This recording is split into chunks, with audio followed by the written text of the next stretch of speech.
Good morning, YouTube fan. This is Gardening with Vincenzo. And we're out here in the yard after quite a good rainstorm. And I know that a lot of folks have had some tough times because of the rain, but as far as and I feel for those people, help them out if you can. One of the things I wanted to say about the not excessive rain, but a abundance of rain, is after it rains, it's a good opportunity to go out there and check the gardens and do a little weeding in the traditional gardens, because there's very little weeding that has to be done in container growing. And also take the opportunity, if you can, and you know you're going to get more rain in your traditional gardening beds, is to broadcast some fertilizer. And so I'm going to walk around here. I've already gone through my gardening beds and I've spread some organic fertilizer, slow release, and I've pulled out probably about 1,000 maple trees from the maples that got in there and are growing everywhere. And I just wanted to share that with container growing, there's very little need for weeding. And I have an entire row here that I've added this year since the pine trees are no longer there. And I have a clear shot at the sun the way that it originally was before the pines got so large that it completely blanketed that growing space. So I'm walking through here. You'll forgive the fast pan. Stabilizer is on, and I wanted to show that the abundance of the rain has really tweaked up the containers. This is one of my container. I call this my step garden because it's kind of like steps. But in my traditional garden, we also have quite a bit of abundance here because of the excess rain. And I took the liberty of broadcast spreading some organic fertilizer. You can see some foxglove there in the background. And I'm just going to come up on some of the grapevines here, which are starting to get some grapes on them. I'm always happy to see that.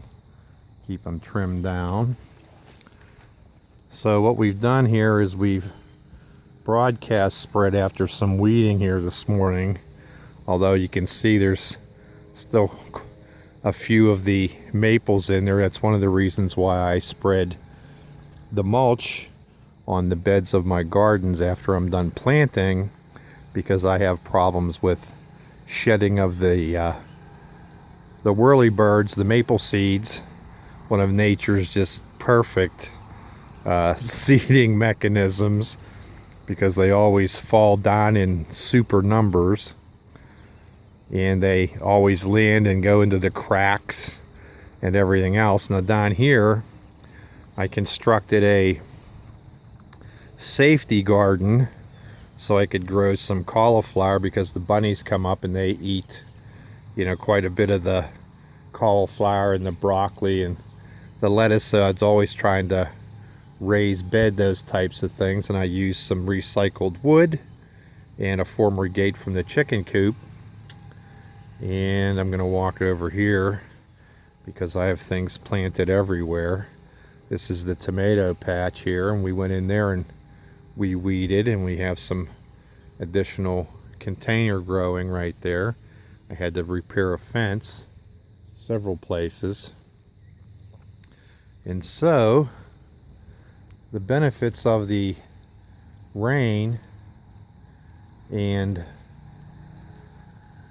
the opportunity to pull up some of the weeds because they're loose now, I'm walking along here, is a good opportunity. Although we're a little bit gray today, I think we're going to get some more rain, but that's okay.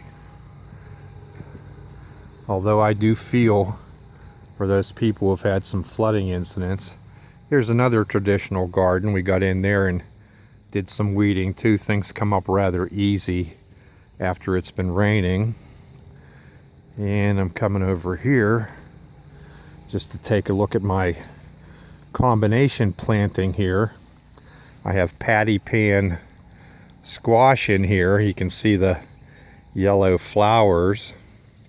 Here's a prime example of the whirlybirds just landing in the pots and sprouting because of all the rain.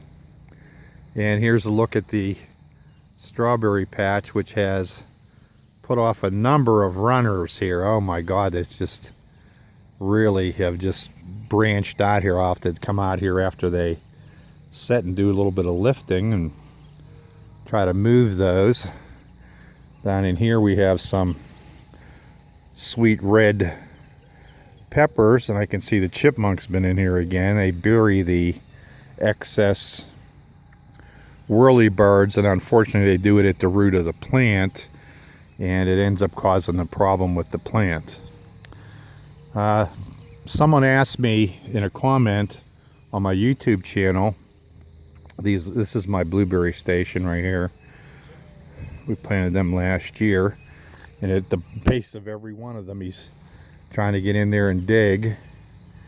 And anyway, back to the question. The question was, what kind of fertilizer do I use when I broadcast and when I mix my soils up? And I wanted to just show you that what I use is an organic fertilizer, and it's for organic gardening, and it's the Espoma, and I use that. In fact, this is an entire bag that I went through this year. So I always try to help my plants in the containers, because they excuse me, they are, it's a closed system with the containers, but it's a good way to promote production, have healthy plants. They're resistant to disease when they're healthier, and so that's what I use. And we've got the remnants of some foxglove up here. I really like the foxglove, and I also like the tall flowering. This will get 1 million seeds on it. There's several different kinds in here, and variations. You can see variations right on the same plant, from the heavy pink to the pink and white, and then there's solid white, and then there's a darker pink right there, a darker pink. And so we'll collect some seeds, or there'll be a zillion seeds on these. And we have some daisies that are popping up. I have a couple of dwarf fruit trees planted here.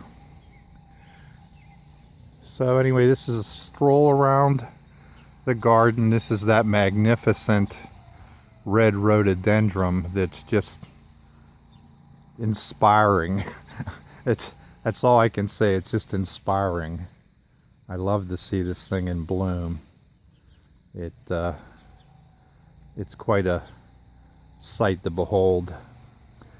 And here we are back at the entrance, the archway to the greenhouse, which I've added a couple of hanging baskets. Here comes some slight rain here too, and a long shot of the step garden, which has worked out for me very well. That's probably been there 20 years. All right, this is Gardening with Vincenzo.